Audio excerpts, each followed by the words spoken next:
ETF index mutual funds నేర్చుకుని stock మార్కెట్లో రాణించాలనుకుంటున్నారా? వెంటనే ఈ నెంబర్కి కాల్ చేయండి.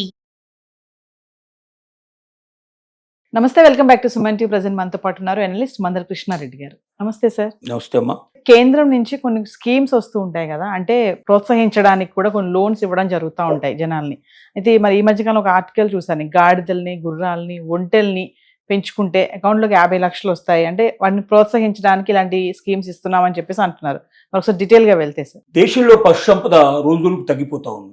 కారణం ఏంటంటే మోడర్నైజేషన్ వచ్చేసేసి అంత మిషనరీ ట్రాక్టర్లతో పనిచేసుకుని మొదలుపెట్టారు. ఇవాళ రేపు ప్రయాణం చేయడానికి కావాల్సిన వాహనాలు అన్ని రకాలుగా వ్యక్తిగతంగా దొరుకుతున్నాయి. ఆటోల దగ్గర నుంచి మొదలు పెడితే పెద్ద పెద్ద ఒకేసారి కొన్ని వందల మందిని తీసుకెళ్లగలిగేటువంటి అవకాశాలు ఉండేటువంటి వాహనాలు చాలా తయారవుతున్నాయి. పశువుల కన్నా చాలా వేగంగా తయారు చేస్తాయి. పశువుల్లో ఉండే రిస్క్ దీంట్లో ఉండదు ఎక్కువ. కాబట్టి పశువులను మెల్లమెల్లగా తగ్గించుకుంటూ మెకనైజ్డ్ సిస్టంలోకి ఎక్కువగా వెళ్ళిపోతున్నారు, మోడర్నైజేషన్ సిస్టంలోకి వెళ్ళిపోతున్నారు. దీనివల్ల పశు సంపద తగ్గిపోతుంది. పశు సంపద తగ్గడం వల్ల ఏమవుతుందంటే పర్యావరణ బ్యాలెన్స్ తగ్గే అవకాశాలు ఉంటాయి.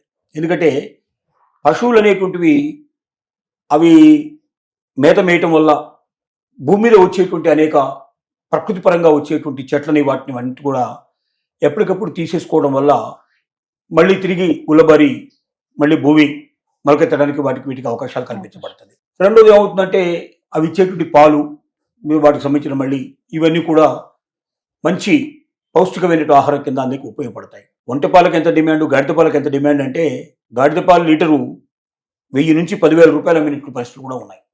గాడిద పాలు అది మందులోకి ఉపయోగపడుతుంది, చాలా మెడిసిన్స్లో ఉపయోగిస్తుంది అది. కాబట్టి మరి గాడిద పాలు అంత కాస్ట్లీగా ఉంటాయి, గాడిదకి అంత విలువ ఉందని చెప్పి మనకు తెలియని కూడా తెలియదు, చాలా మందికి ఈ విషయాలు తెలియదు. అందుకే కేంద్ర ప్రభుత్వం ప్రస్తుతానికి ఏం డిసైడ్ చేసిందంటే గాడిదలు, గుర్రాలు, ఒంటెలు ఇలా కొన్ని పశువుల్ని సంబంధించిన విషయం విభజన చేసి వీటి సంతతి మరింత తగ్గిపోతుంది. ఈ తగ్గిపోయే సంతతిని పెంచాలంటే వీటికి ప్రోత్సాహాలు కావాలనే ఉద్దేశంతో 50% సబ్సిడీ ఇచ్చేందుకు సిద్ధపడింది. అంటే ఒక గాడిద కాస్టు 5,000 ఉందని అనుకుందాం లెక్క ప్రకారంగా, 5,000లో 2,500 గవర్నమెంట్ ఇస్తుంది. అలాగే ఒక ఒంటెకి 10,000 అయింది అనుకుందాం, దాంట్లో 5,000 రూపాయలు గవర్నమెంట్ ఇస్తుంది. ఈ 5,000 తిరిగి కట్టాల్సిన అక్కర్లే, ఇది సబ్సిడీ రూపంలో వస్తుంది. దీనికి విధానం ఏం పెట్టారంటే మినిమం 50 పశువులను కొనాలి కంపల్సరీగా. 50 గాడిదలు, 50 ఒంటెలు, 50 గుర్రాలు, ఏదైనా ఒక 50 కనీసం మినిమంగా పెట్టాలి. మినిమం పెట్టినప్పుడు ఏమవుతుందంటే దీనికి ప్రాజెక్ట్ రిపోర్ట్ తయారు చేసేసి బ్యాంకు ద్వారా డబ్బు తీసుకొని బ్యాంకు ద్వారా శాంక్షన్ లెటర్ ఇవ్వాలి. శాంక్షన్ ఇచ్చిన తర్వాత 50% అప్పుడు ఏం చేస్తుందంటే మనం మిగతా 50% మనం కట్టి తీసుకోవడానికి సిద్ధపడ్డప్పుడు, అంటే బ్యాంక్ లోన్ మనకు వచ్చిందిగా లెటర్ ఇచ్చినప్పుడు ఆ 50% బ్యాంకు కడతారు గవర్నమెంట్, సెంట్రల్ గవర్నమెంట్. మనకి ఇవ్వదు డైరెక్ట్గా డబ్బులు, బ్యాంక్ ఇస్తారు. అది కూడా క్రమ పద్ధతిలో ఇస్తారు. అంటే మంత్లీ ఇంత చొప్పున ఏ రకంగా కావాలో వాళ్ళ రకంగా పే చేసుకుంటూ పోతారు, ఇన్స్టాల్మెంట్. అంటే మనకు 50%లో వస్తుంది. ఎవరైనా స్కీమ్ కింద అప్లై చేసిన వాళ్ళకి 50%. అంటే ఒక గాడిద ఖరీదు కానీ, లేకపోతే ఒక ఒంటె ఖరీదు కానీ, ఒక గుర్రం ఖరీదు కానీ తీసుకుంటే దాంట్లో 50% తక్కువ రేట్లో సగానికి సగం తగ్గిపోయి మనకు మిగతా దాంట్లో వస్తుంది. మనం ఏంటంటే డబ్బులని ఒకేసారి మన చేతికి వస్తే దాన్ని అమ్మేసుకొని ఆ డబ్బులు తీసేసుకొని పారిపోయే అవకాశాలు ఉంటాయి. కాబట్టి అలా చేయకుండా మనం ఇన్స్టాల్మెంట్ కట్టినప్పుడు ఆ ఇన్స్టాల్మెంట్తో పాటుగా వాళ్ళది కూడా డబ్బులు వచ్చి అక్కడ వేస్తాయి. అంటే మనం ఎంతకాలం అయితే దాన్ని ఆ స్కీమ్ పూర్తయ్యేదాకా తీసుకున్న డబ్బులని మనం వెనక్కి కట్టేవారు, మనకు 50% మన మీద పడ్డది, ఆ డబ్బులు మనకు పే చేసే వరకు గవర్నమెంట్ సబ్సిడీ కూడా పూర్తిగా 50% పూర్తవుతుంది. అంటే దీనివల్ల ఏంటంటే నిజంగా పెంచదలుచుకున్నవాడు, నిజంగా దాని మీద డిపెండ్ అవ్వాల్సిన వాడికి మాత్రమే డబ్బులు వచ్చేట్టుగా గవర్నమెంట్ చేసింది. సో 50% వస్తుంది కాబట్టి చాలా మంది ముందుకు వస్తున్నారు. ఎందుకంటే దాని ప్రోడక్ట్స్ కూడా అమ్ముకుంటా కూడా వాళ్ళకి లాభాలు వస్తాయి, దాన్ని పెంచి అమ్మినా కూడా లాభాలు వస్తాయి. రేస్ గుర్రాలకి వాటికి ఉండేటువంటి విలువ చాలా పెద్దది, కోట్ల రూపాయల మీద కూడా అమ్ముడుపోయే అవకాశాలు ఉంటాయి. కాబట్టి ఒక్కొక్కరు ఒక్కో రకమైన పద్ధతిలో వాటి దేనికోసం పర్పస్లో తీసుకొని దాని 50% వస్తుంది కాబట్టి ఆ 50% యూటిలైజ్ చేసుకొని ఆ రకంగా ముందుకు వెళ్ళడానికి అవకాశం ఉంది. దీనివల్ల ఏంటంటే పశు సంపద పెరుగుతుంది.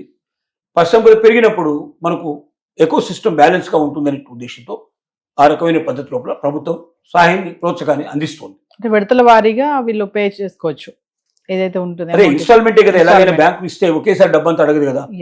వీడికి సపోజ్ ఒక 50 పశువులు తీసుకున్నాడు, 50 పశువుల మీద 10,000 రూపాయలు చొప్పున అనుకుంటే ఒక్కోది 5 లక్షల రూపాయలు వీడికి శాంక్షన్ అయింది. 50కి 10,000 రూపాయలు అంటే 5 లక్షలు సుమారుగా అయింది.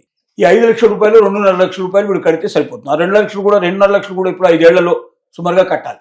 నెలకింత చొప్పున, లేకపోతే 3 నెలకింత చొప్పున, అట్లా వాళ్ళు ఏ పద్ధతిలో ఉంటే ఆ పద్ధతిలో వాళ్ళు తయారు చేసి ఇస్తారు స్కీమ్. ఆ స్కీమ్ ప్రకారం వీళ్ళు డబ్బులు పే చేస్తారో ఆ 50% మిగతాది గవర్నమెంట్ కూడా అదే రేషియో లోపల వాళ్ళకి పే చేసుకుంటూ వెళ్తుంది. ఈ సిస్టమ్ లోపల బడ్డని వీళ్ళకి ఎక్కువ ఉండదు, 50% వస్తుంది కాబట్టి, సగం ధరలో వస్తుంది కాబట్టి చాలా మంది కొనడానికి సిద్ధపడుతున్నారు, చాలా మంది పెంచుకోవడానికి సిద్ధపడుతున్నారు. ప్రభుత్వానికి కావాల్సింది కూడా అదే. ఈ ఆశతో ముందుకు వచ్చి వాళ్ళు తీసుకుంటే పశు సంపద పెరుగుతుంది ఆటోమేటిక్గా. ఎస్. పశు సంపద పెరిగినట్టయితే అది వాళ్ళకి జీవ వైవిధ్యం అంటారు, ఈ వైవిధ్యం కరెక్ట్గా ఉండేట్టుగా కూడా మెయింటైన్ చేయడానికి అవకాశం ఉంటుందని ఉద్దేశం. అంటే ఇలాంటి పథకాలు రావడానికి కూడా ఎంకరేజ్ చేయడానికేనా సార్? అంటే కామన్ మ్యాన్ ఖచ్చితంగా ప్రభుత్వం ఏం చేస్తుందంటే దీని లోపల ఎక్స్పర్ట్స్ ఉంటారు, వాళ్ళంతా కూడా ఎకో సిస్టమ్ ఎట్లాగా ఉంది, ఏది తగ్గుతుంది, ఏది పెరుగుతుంది, బ్యాలెన్స్ ఎట్లా చేద్దాము, దేనికి లోపం ఉంది, దాన్ని ఎలా మనం పూరించాలి, ఎక్కడ సబ్సిడీ ఇస్తే, ఎక్కడ మనం ఎంకరేజ్ చేస్తే, ఎక్కడ ఏ రకంగా ఇస్తే వాళ్ళు ముందుకు వస్తారు. ఇప్పుడు బిందు సేద్యం అనేటువంటి సిస్టమ్ వచ్చింది.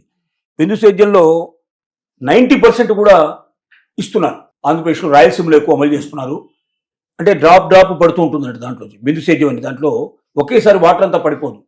చాలా మొక్కలకి ఏంటంటే కొద్ది కొద్దిగా తడి అయితే చాలు, అవి మొక్కలు ఎంతైనా సరే పెరుగుతాయి. కాబట్టి ఏంటంటే వాటర్ ఎక్కడికి పోకుండా, వేస్ట్ కాకుండా డ్రాప్ బై డ్రాప్ పడుతుంది కాబట్టి ఒకేసారి వాటర్ అంతా వేస్ట్ కాదు. అది మామూలుగా పారిస్తే ఒక్క రోజులో అయిపోయేటువంటి వాటర్ కనీసం 30 రోజులు, 25 రోజులు, 15 రోజుల నుంచి 4 రోజులకు వస్తుంది. ఇట్లా మెల్లమెల్లగా అవడం వల్ల పంట తొందరగా డెవలప్ అవుతుంది, ఎక్కువ వేస్ట్ కాకుండా ఉంటుంది. ఈ బిందు సేద్యానికి కావాల్సిన ఎక్విప్మెంట్ ఏదైతే ఉందో 90% వరకు కూడా ఫ్రీగా ఇస్తుంది గవర్నమెంట్. అంటే 100 రూపాయలు అయితే దాంట్లో 10 రూపాయలు రైతు పెట్టుకుంటే 90 రూపాయలు గవర్నమెంట్ ఇస్తుంది. ఇలాంటి సిస్టమ్స్ కూడా ఉన్నాయి మనకు. ఇప్పుడు అలాగే సోలార్ ఎనర్జీ సంబంధించింది, ఎవరైనా రైతులు వాళ్ళ పొలం దగ్గర సోలార్ సిస్టమ్ పెట్టుకుంటే గవర్నమెంట్ కరెంట్ అంతా కూడా తగ్గిపోతుంది కదా, గవర్నమెంట్ ఫ్రీగా కరెంట్ ఇస్తుంది వాళ్ళకి. కాబట్టి గవర్నమెంట్ ఏం చేస్తుంది, దాని బదులుగా మీరు సోలార్ పెట్టుకోండి, మీ సోలార్ ఎక్విప్మెంట్లో మేము 50% ఇస్తాం, 60% ఇస్తాం అని ముందుకు వస్తుంది. సో గవర్నమెంట్కి ఒక్కసారి పోతుంది ఈ డబ్బులు, కానీ 10 ఏళ్ళు 20 ఏళ్ల పాటు వాళ్ళకి రెగ్యులర్గా ఇవ్వాల్సిన కరెంట్ ఖర్చు తీసుకుంటే దానికన్నా 10 రెట్లు కాదు 100 రెట్లు ఎక్కువ ఉంటుంది. ఇలాగా పరిస్థితిని బట్టి ఎక్కడ ఇవ్వాలో ఎక్కడ తగ్గాలనేది ప్రభుత్వం నిర్ణయించుకొని ఎంకరేజ్ చేస్తూ ఉంటుంది. Thank you.